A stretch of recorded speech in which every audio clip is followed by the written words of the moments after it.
Welcome back. स्वागत है आपका हमारे मिड इनिंग शो में।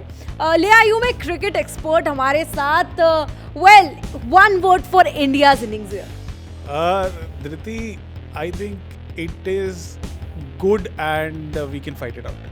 That is a positive approach, of क्योंकि course. मैंने बैक एंड पे जब बात की बाकी फैंस से या फिर न्यूज रूम में हमारे जब मैंने बातचीत की तो काफी डिसअपॉइंटमेंट थी। रोहित शर्मा जिनसे इतनी उम्मीदें थी नहीं चले, Shubman Gill early wicket, Virat Kohli out हो गए, 50 मारे केएल राहुल ने, लेकिन जो बॉल्स उन्होंने यूज की I think that was something that I would also criticise him.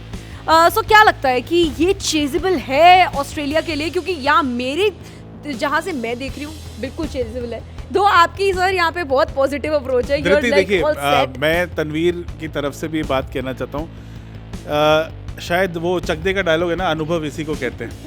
तो अनुभव ये कहता है कि इस तरह के मैचेस यूजुअली प्रेशर मैचेस हो जाते हैं। ये वर्ल्ड कप का फाइनल है, जितना दबाव आपके ऊपर बैटिंग करते हुए था, अब वही दबाव ट्रांसफ़र होगा ऑस्ट्रेलिया के ऊपर भी। और जब डेविड वार्नर बैटिंग करने आएंगे, ट्रैविस हेड बैटिंग करने आएंगे या मिचेल मार्श बैटिंग करने आते हैं, तो अगर वो पहले 3 विकेट हम जल्दी ले लेते हैं, 10 से 15 ओवर में ले लेते हैं, तो वहाँ पर ये मैच जो है वो उल्टा भी पड़ सकता है। 240 फाइटिंग टोटल है। जिस तरह से आज पिच ने खेला, मुझे अभी भी लगता है कि कुछ 40 रन जो है वो कम है, लेकिन फिर भी जिस तरह से आज पिच ने खेला, अगर इस पिच के ऊपर कुलदीप और शमी को थोड़ी पुरानी बॉल मिल जाए और बहुत ज़्यादा ड्यू नहीं हुई, तो ये मैच इंडिया की तरफ जाएगा। जैसे सुशांत ने कहा, बिल्कुल मैं एग्री करता हूँ। एक्सपीरियंस अगर ये ध्यान से देखें कि ऑस्ट्रेलिया की टीम में भी बहुत ऐसे प्लेयर्स नहीं हैं जिन्होंने वर्ल्ड कप खेला हुआ है, फाइनल खेला हुआ है। 1-2 हैं, वार्नर हैं और स्मिथ हैं जो कि बड़े प्लेयर हैं। अदरवाइज लेबुशैन, हेड, उनके लिए पहला एक्सपीरियंस है। और हमने देखा है कि हमारे प्लेयर जैसे राहुल, सूर्या जो कि बहुत बड़े स्टार हैं, लेकिन ये ओकेज़न, मोमेंटस ओकेज़न के आगे क्रम्बल कर गए। और हमारे गेंदबाज बिल्कुल अपने फुल लय में हैं। और बुमराह, शमी, सिराज और स्पिनर्स को मत भूलिए। हमने मैच में ये देखा, बॉल रुक के आ रही है। जडेजा का होम ग्राउंड है, ब्रॉड उनके पीछे है। जडेजा बड़े मैचेस के लिए बहुत अच्छे हैं, लेफ्ट आर्म स्पिनर है। और लास्ट मैच जब ऑस्ट्रेलिया के खिलाफ हुआ तो हमने देखा कि 3 उनके बेहतरीन बल्लेबाज, वार्नर, लेबुशैन और मैक्सवेल, तीनों को जडेजा ने ही निपटा दिया। तो ये मैच अभी हमारे हाथ से गया नहीं है। और जो आपने बात करी, यंग फैंस ऐसा बोल सकते हैं, बट हम लोग तो ऐसा नहीं बोलेंगे। बिल्कुल।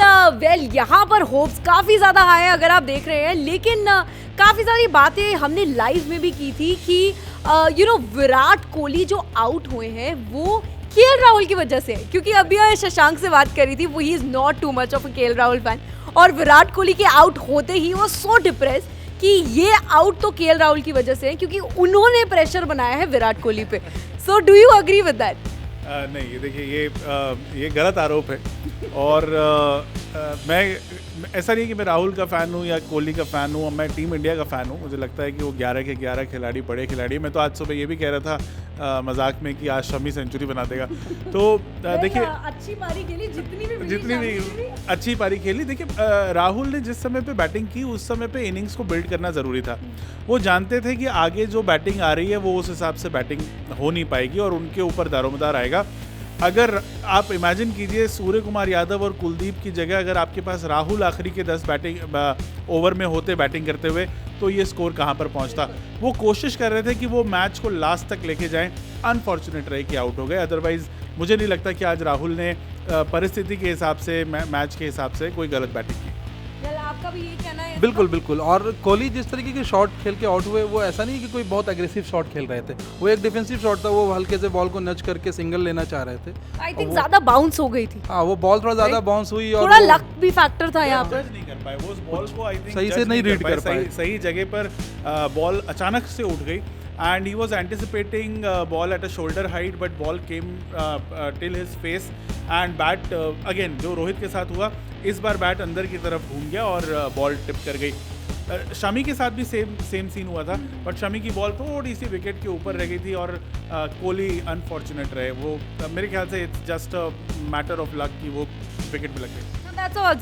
It is just a matter of luck. Kohli का आउट होना, मैटर ऑफ लक था। और उसके बाद अगर राहुल आउट हो गए होते कोई रैश शॉट खेल के या रन रेट बढ़ाने के चक्कर में, तो आप शायद 200 भी नहीं पहुंचते। और राहुल अक्सर हमने देखा है 40 से 50 ओवर के बीच में उनका स्ट्राइक रेट बहुत हाई है, 187 के अराउंड है। तो राहुल टाइम ले रहे थे और लास्ट में वो ठीक है प्रेशर में आउट हो गए। डिसअपॉइंट किया सूर्य कुमार यादव ने। तनवीर माफी चाहता हूं, ये let me start with that.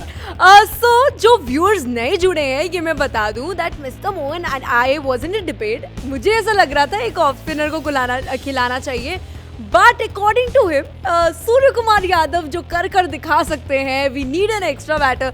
Now I would like to take your comments on that. I think उन्होंने मुझे बहुत डिसअपॉइंट किया। मैं सूर्य कुमार यादव से बतौर बल्लेबाज बहुत उम्मीदें रखता था और मुझे लगता था कि हार्दिक के जाने से उनके लिए ब्लेसिंग इन डिस्गाइज है, टीम इंडिया के लिए ब्लेसिंग इन डिस्गाइज है। सूर्य कुमार यादव जैसे बैट्समैन को अपना रंग दिखाने का मौका मिलेगा। बट आज मैंने सूर्य को जैसे खेलते हुए देखा, इससे पता चलता है कि अभी उस खिलाड़ी को बहुत क्रिकेट सीखना है। 45वें ओवर में आपको स्ट्राइक मिल गई है, आप पहली बॉल पे दूसरी बॉल पे रन लेके टेल एंडर को बैटिंग पे ले आ रहे हो, आप एक्सपोज कर दे रहे हो अपनी बैटिंग को। आप शमी से बोल रहे हो, कुलदीप से बोल रहे हो घुमा के चौका मारो और आप खड़े हो नॉन स्ट्राइकर एंड पे। That's not how you should play.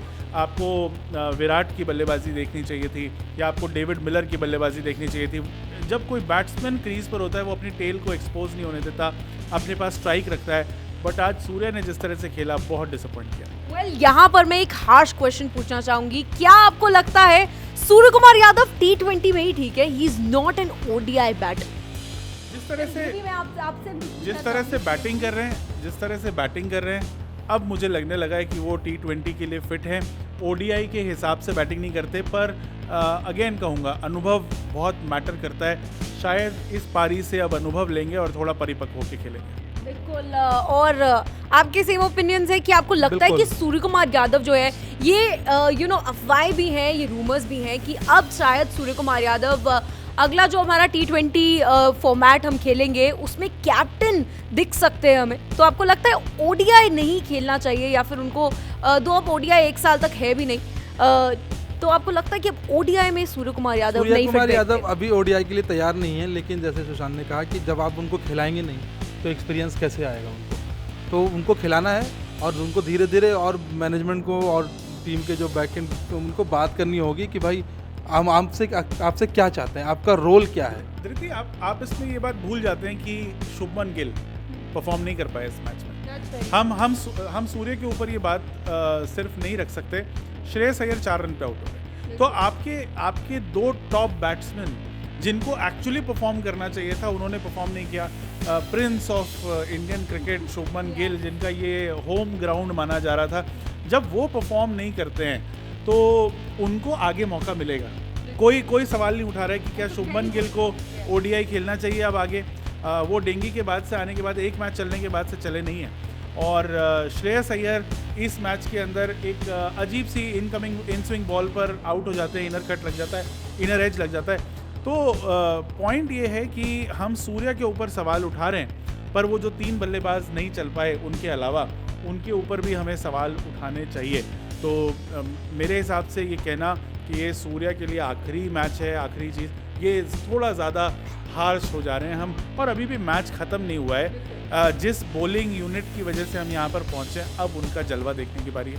बिल्कुल, और हम पॉजिटिव्स देखेंगे व्हाट इज कमिंग फॉरवर्ड। अब बारी है भारतीय टीम की फील्डिंग की। तो अगर हम कंडीशंस की बात करें तो यहाँ पर अब ड्यू फैक्टर आ जाएगा। तो क्या अब भारतीय टीम के लिए थोड़ा मुश्किल हो सकता है because of due factor fielding करना? थोड़ा मुश्किल होगा और फील्डिंग करना भी मुश्किल होगा और स्पिनर्स को भी मुश्किल होगी। बॉल आसानी से ग्रिप नहीं होंगे, टर्न नहीं मिलेंगे उतने।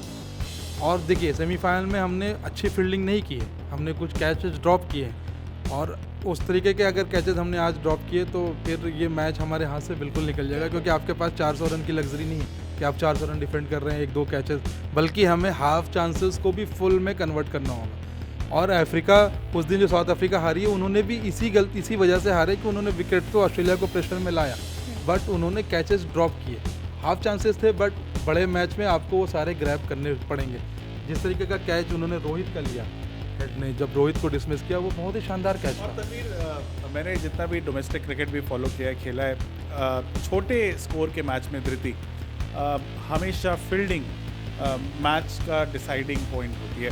कि आप कोई एक बल्लेबाज आप ग्लेन मैक्सवेल की तरह निकल जाए और 200 रन मार दे तो बात अलग है, अदरवाइज अगर आपकी फील्डिंग टाइट है तो आप प्रेशर बना लेते हैं। लेकिन जैसे आपने बोला कि you have also played cricket on a professional level, तो ड्यू फैक्टर कितने हद तक आज इंडियन टीम को परेशान कर सकता है? देखिए, ड्यू फैक्टर सिर्फ इंडियन टीम को नहीं, किसी भी टीम को परेशान करेगा। आपको अगर सेकंड बॉलिंग करनी है, आपकी गेंद गीली है, आप स्पिन नहीं करा पा रहे, आपका गेंदबाज उसको थ्रो के साथ फेंक नहीं पा रहा है, आप फास्ट करने जा रहे हैं, आपकी कलाई की मूवमेंट पे बॉल घूम नहीं रही है, चिपक जा रही है हाथ में, ये दिक्कत तो आएगी ही। आपके फील्डर स्लिप करेंगे, तेज़ नहीं दौड़ पाएंगे।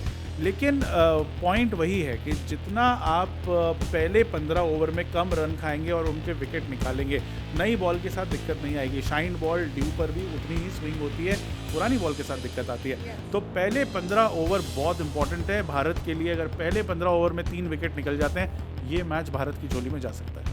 बिल्कुल, और इसी को सम अप करते हैं कि अब क्या लगता है पावर प्ले में वो कौन सा टोटल है जो भारत के लिए मैंडेटरी है कि इतना तो आपको स्कोर करना ही पड़ेगा to make a comeback in the game?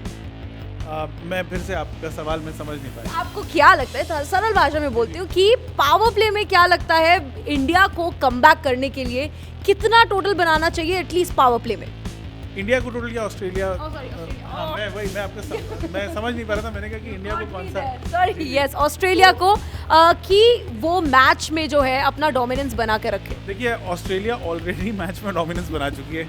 अगर वो पावर प्ले में थोड़ा कम भी रह जाएंगे, उनको अपना पहला पावर प्ले में विकेट नहीं खोना है। अगर ऑस्ट्रेलिया ये, और मतलब मुझे बहुत बुरा लग रहा है कहते हुए, लेकिन अगर ऑस्ट्रेलिया को ये मैच जीतना है तो उनको पावर प्ले में विकेट नहीं खोनी है। इंडिया की मेंटल पावर पर, मेंटल स्टेचर पर इसका बहुत बुरा प्रभाव पड़ेगा। बिल्कुल, और हमने देखा है कि इंडिया का आई हैव अच्छा, इसी के बीच यहाँ पर एक अच्छा परफॉर्मेंस होने लग गया है मिड इनिंग्स में, लेकिन ये हाइप अप तो होता रहेगा। लेकिन हमें बात करनी है हमारे बॉलिंग यूनिट की। यहाँ पर ऐसा क्या लगता है कि आज कौन सा बॉलर चल सकता है? क्योंकि हमने हमेशा देखा है जसप्रीत बुमराह जो है वहां पर जाकर प्रेशर बनाते हैं, then Mohammed Shami takes the wicket. तो आज ऐसा कौन सा बॉलर है जो कि चल सकता है? देखिए, इंडिया को अगर ये मैच जीतना है तो हमें उनके 10 विकेट निकालने ही पड़ेंगे। ये मैच सिर्फ और सिर्फ विकेट का ही है, स्कोर में कोई ऐसी बात नहीं है आप अंडर 5 को चेस कर रहे हो, हमें उनको ऑल आउट करना है। बुमराह बड़े मैचेस के बुमराह एक शानदार गेंदबाज हैं और वो आज अच्छा करेंगे। हमें देखना है कि सिराज प्रेशर को किस तरीके से बना के रखते हैं। So you backing Siraj? I am Shami? मैं चाहता हूँ कि सिराज अच्छा करे। अगर सिराज ने लूज डिलीवरीज डाली तो वो जो बुमराह और शमी प्रेशर बनाएंगे वो सारा, बिकॉज आप देखेंगे तो सिराज का परफॉर्मेंस। सीधा जवाब देना चाहूँगा, मैं बैक करूँगा आज हमारे स्पिनर्स को। देखिए, हमारी पेस बैटरी लाइन लेंथ के साथ बॉलिंग कर ही रही है, और सिराज जिस तरह की बॉलिंग करते हैं वो उनका आई थिंक वो उनका ट्रेडिशनल नेचर है, वो उनकी बॉलिंग का, कि वो एक आध बॉल लूज फेंकेंगे, उनकी एक आध बॉल इन स्विंग फेंकना जाएंगे, आउट स्विंग चली जाएगी। अभी वो सीख रहे हैं, वो आ रहे हैं मैच के अंदर। लेकिन कुलदीप और रविंद्र, इन दोनों के ऊपर बहुत बड़ी जिम्मेदारी होगी, और कोई हैरानी नहीं होगी अगर रोहित 11वें-12वें ओवर में आप देखें कि रविंद्र जडेजा या कुलदीप यादव बॉलिंग करने आ जाए। और ऑस्ट्रेलिया के लिए स्पिनर को खेलना ज़्यादा मुश्किल है। वो फास्ट बॉलर को तो आसानी से खेलते हैं और हमारे दोनों स्पिनर उनके लिए मुश्किल है। प्लस हमारे दोनों लेफ्ट आर्म स्पिनर हैं। ऑस्ट्रेलिया की टीम में कोई भी लेफ्ट आर्म स्पिनर नहीं आया बहुत ज़माने से। लास्ट ब्रैड हॉक थे, उनके बाद से कोई उन्होंने लेफ्ट आर्म स्पिनर नहीं खेला है। तो ये एक एडवांटेज है, और मैं बिल्कुल सुशांत से एग्री करता हूँ कि ये हो सकता है कि फर्स्ट चेंज स्पिनर अगर कोई आए तो वो कुलदीप से बॉलिंग कराएं, और कुलदीप शायद सक्सेसफुल रहें और फिर मैच हमारी झोली में आ जाए। So it's the spinners game, I guess. You heard our experts. We really hope India makes it this time. और वो जो ट्रॉफी है वो घर की घर में ही रहे। ये हम सब होप करते हैं, पूरी दुनिया इनफैक्ट। सिर्फ थोड़ी देर में पता चलेगा जब इंडियन टीम फील्ड पर आएगी फील्डिंग करने के लिए, कितना ऑस्ट्रेलिया बना पाती है अगेंस्ट इंडियन बॉलिंग अटैक। बने रहना India.com DNA पर। We'll take a short break.